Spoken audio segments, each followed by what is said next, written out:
Salam, hər vaxtınız xeyir olsun. Mən Azərbaycan dilindən MİQ və sertifikasiya üzrə təlimçi müəllim Qasımova Röyalə. Bugün sizlərə Azərbaycan dilindən qarşınıza çıxa biləcək olduqca maraqlı və vacib bir test izahını təqdim etmək istəyirəm.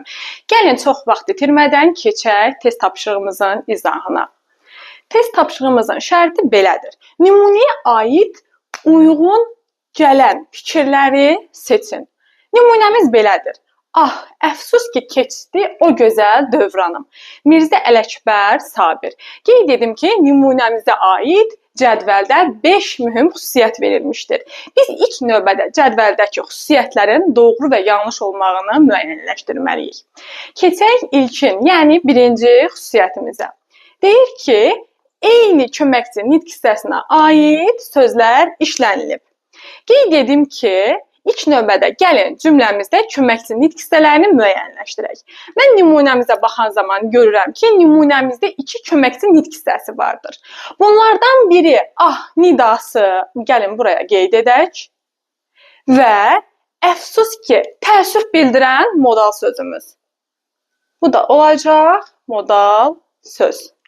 Lakin bizə şərtdə deyir ki, eyni köməkçi nitq hissəsinə aid sözlər işlənsin. Lakin cümləmizdə 2 fərqli köməkçi nitq hissəsi işlənmişdir. Eyni yox. Buna görə də birinci xüsusiyyətimiz olacaq yanlış. Yanlış. Keçirik ikinci xüsusiyyətimizə. Bizə deyir ki, verilmiş cümlə fe'li xəbərli, geniş cümlədir. Gəlin cümləmizdə xəbərimizi tapaq. Xəbərimiz olacaq keçdi, nə etdi, keçdi. Qeyd edim ki, nə etdi, nə edir, nə edəcək, nə etməlidir kimi suala cavab verən xəbərlərimiz fe'li xəbər hesab olunur. Bura qədər oldu doğru. Cümləmizin ardı da var. Deyir ki, geniş cümlədir. Bəs biz nə bilək geniş cümlə nədir? Ümumiyyətlə qeyd edim ki, cümlə 2 hissəyə ayrılır. Var sadə cümlə, var geniş cümlə. Qeyd edim ki, sadə cümlədə yalnız baş üzvlər, yəni mübtəda və xəbər iştirak edir. Məsələn, qız gəldi. Gəldi, nə etdi? Gəldi. Kim gəldi? Qız. Mənim cümləm yalnızca mübtəda və xəbərdən ibarət olduğuna görə mən deyə bilirəm ki, mənim cümləm sadə cümlədir.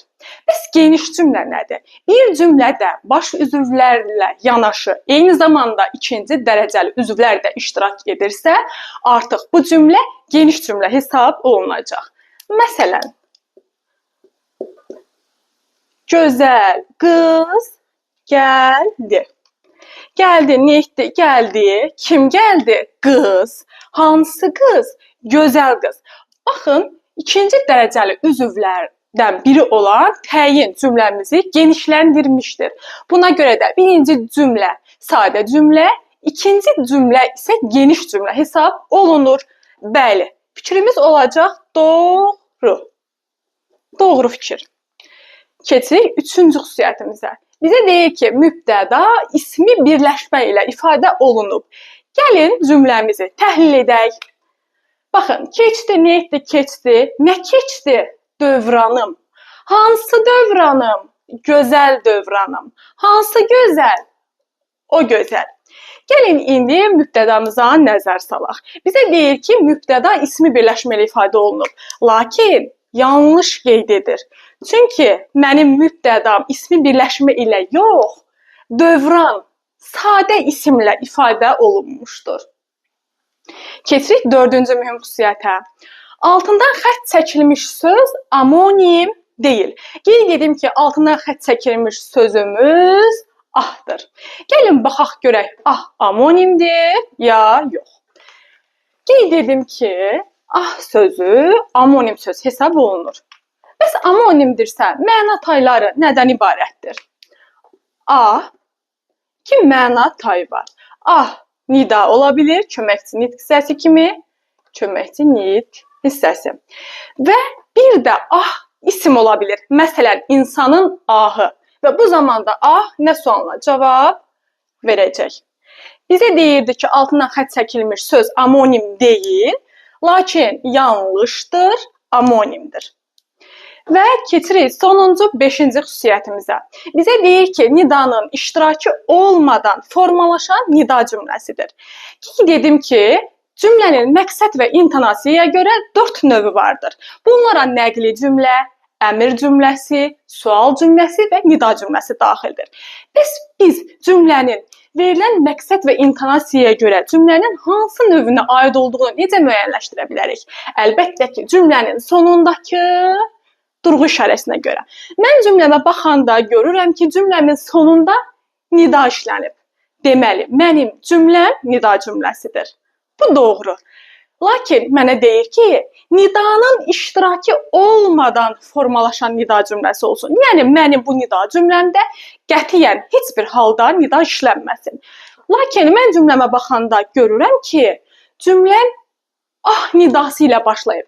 Yəni, mənim nida cümləm nidanın köməyi ilə formalaşan nida cümləsidir. Buna görə də bu olacaq yanlış. Bir daha qayıdıram şərtimizə. Şərtdə deyirdi ki, nümunəyə aid uyğun gələn fikirləri müəyyənləşdirin. Uyğunluq nədir? Uyğunluq odur ki, doğruya doğru, yanlışa yanlış deyilsin. Gəlin, birinci xüsusiyyətimizə, yəni birinci cümləmizə baxaq. Birinci cümləm yanlış idi, lakin mənə deyir ki, doğrudur. Baxın, artıq burada uyğunsuzluq pozulub. Cümləmdə uyğunluq yoxdur və mən birinci cümləni uyğunluq kimi götürməyəcəm. Keçirəm ikinci cümləmizə. Fe'li xəbərli geniş cümlədir. Doğru fikirdir. Qarşısına da deyir ki, doğrudur. Baxın, doğruya doğru dedi. Burada uyğunluq gözlənildiyi üçün mən doğru cavabların sırasında 2-ni götürəcəm. Keçirik üçüncü cümləmizə. Mübtəda ismi birləşmələ ifadə olunub. Biz müəyyən etdik ki, yanlışdır və yanlışa da yanlış deyir. Deməli, burada da uyğunluq gözlənilib. Mən 3-ü də götürəcəm cavab variantlarım sırasında. Keçirəm 4-cü cümləmizə. Altından xətt çəkilmiş söz amonim deyil, yanlışdır, amonim idi, lakin mənə deyir ki, doğrudur. Baxın, yanlışı doğru dedi, bu artıq olacaq uyğunsuzluq. Və nəhayət sonuncu cümləmiz. Nidanın iştirakı olmadan formalaşan nida cümləsidir. Biz müəyyənləşdirdik ki, bu yanlış fikirdir və yanlışa da yanlış dediyinə görə burada da uyğunluq gözlənilmişdir. Mən doğru variantlarım sırasında 2, 3 və 5-i götürmüş olacağım. Yəni, bu test izahımızın doğru cavab variantı olacaq C variantı.